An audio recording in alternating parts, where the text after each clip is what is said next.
अधिकारी से पूछना चाहता हूँ कि आप बहुत होशियार हो, आप बहुत अच्छी तलाश करते हो, लेकिन पेपर पे बताओ 400 नाम जिन्होंने धर्मांतरण किया।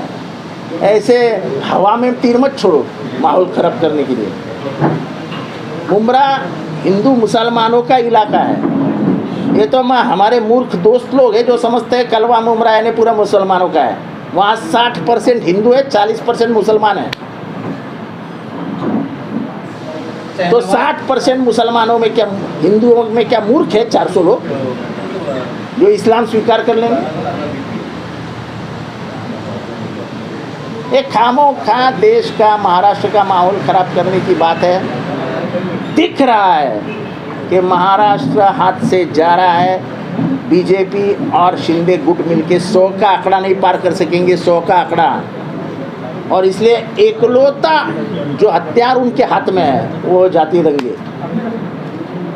4 दलितों को मारा 4 दिन में, 4 दलितों को। हर जगह पे जाति अब धार्मिक तनाव निर्माण हो रहा है। जो कोल्हापुर में शाहजी महाराज ने हिंदू और मुसलमानों को ऐसे बाजू बाजू में रखा था, वहाँ पे कभी दंगे नहीं हुए थे। वहाँ पे बाबू जमाल नाम का एक दरगाह है, वहाँ उस दरगाह के दरवाजे के ऊपर गणपति की तस्वीर लगाई हुई है। ये इतिहास है उस शहर का। देखो ऐसा है, तुमने बवाल तो कर दिया कि नहीं, तो तुमको इस शहर की एक तो माफ़ी मांगनी होगी, नहीं तो सच्चाई का कथन प्रेस में आके करना होगा। क्यों खामोखा उस लोगों को बदनाम करते हैं?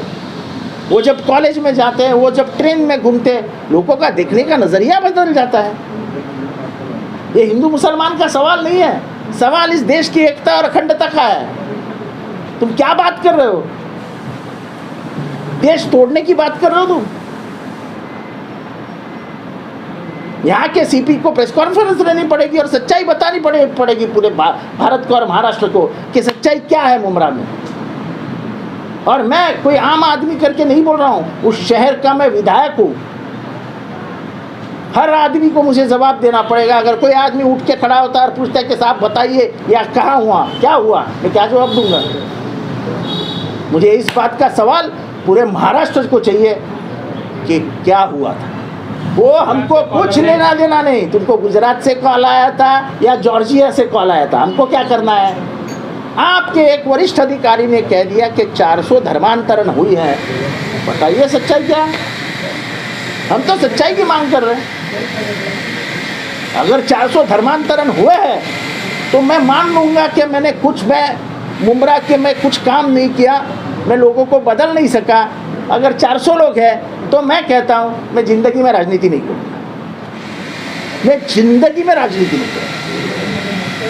मैं आज मेरा इस्तीफ़ा आपके हाथ में दे के रखता हूँ, सभी के हाथ में दे के रखता हूँ कि अगर 400 का आंकड़ा पार किया धर्मांतरण का, तो मेरा इस्तीफ़ा आप जाके गवर्नर को और अध्यक्ष को दे के आइए।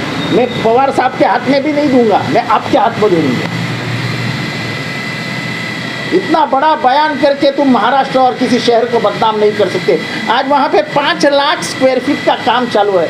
कल लोगों ने खरीदना बंद कर दिया तो उधर की इकोनॉमिक अवस्था क्या होगी? बिना समझे मुझे खाली सिर्फ धर्म के नाम पर झगड़े लगा के चुनावी वोट कैसे गिरेंगे, यही अगर तुम्हारी दृष्टि है तो भारत टूटने से बच नहीं सकता। तो गलती हुई है तो क्या गलती हुई है उसको क्या माँ को मालूम है। वो ऑनलाइन में धर्म परिवर्तन का नियम फेल रहा था, ये बात उसने पुलिस स्टेशन में बताई।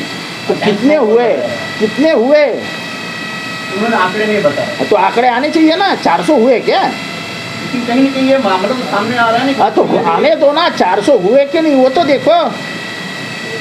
हमने बोला ना अगर 400 का आंकड़ा 15 दिन में एक नहीं बताई पाई पुलिस तो हम मुमरा बंद कर देंगे और हिंदू मुसलमान सब एक मोर्चा निकालेंगे एक साथ होके कि भाईचारा खराब मत करो। ये इतिहास 600 साल पुराना है मुमरा का कि कौसा इस गांव में 600 साल से हिंदू मुसलमान एक हो करके रहे हैं।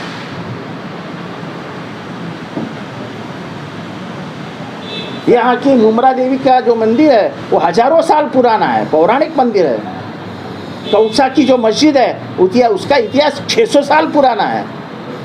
उस मस्जिद में गांधी जी आके बैठ के उन्होंने मुमरा कौसा की मीटिंग ली थी स्वतंत्रता के युद्ध में। ऐसा है कि सियासत में सिर्फ अगर चुनाव जीतना यही तुम्हारा मकसद है तो फिर एक बार आग ही लगा दो ना पूरे देश को, ना बाज बजेगी ना बांसुरी। देखो ऐसा है कि इनस्टेबिलिटी ऑफ गवर्नमेंट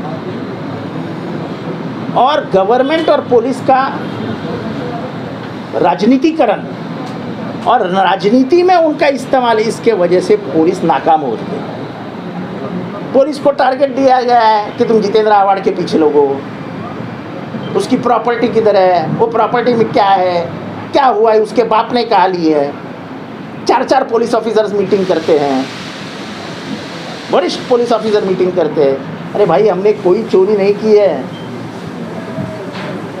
मेरा बाप कोई चोर नहीं था, मेरा बाप 22 साल रेलवे स्टेशन पे सोया था, तब उसने जिंदगी के ये दिन देखे हैं। 22 साल रेलवे स्टेशन पे सोया था।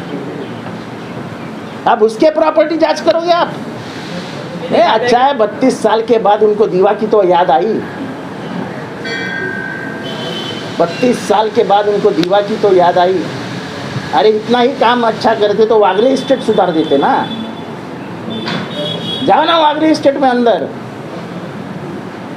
आप तो वागले स्टेट में रहते हैं ना, तो आपको तो ज़्यादा पता ही है सच्चाई क्या है। आप क्या है, आप पत्रकार सच्चाई से मुकर जाते हो। एक ज़माना था जब पत्रकार सामने बोलते थे ये गलत हुआ है, आप डरते हो। क्या है हालत आपके वागले स्टेट में, बताइए सर। रखिए कुरान का नाम लेके बताइए क्या है, चलो बताइए। है 10 बजे पुलिस हम अगर प्रोग्राम करते 10 बजे आके बंद कर देती है और मुख्यमंत्री 11 बजे तक भाषण करता है, कोई केस नहीं होती, रोड ब्लॉक वो कोई केस नहीं होती। तो यहाँ का पुलिस प्रशासन, यहाँ के न्याय की पुस्तिका सब बदल दी गई है ना। थाना के लिए अलग न्याय है। अब हो सकता है कि ऐसे ही दिन रहेंगे तो थाना के लिए शिवसेना के नेता एक अलग संविधान लिखेंगे, एक बाबा साहब अम्बेडकर पैदा करेंगे थाना में और थाना के लिए अलग संविधान बनाएंगे।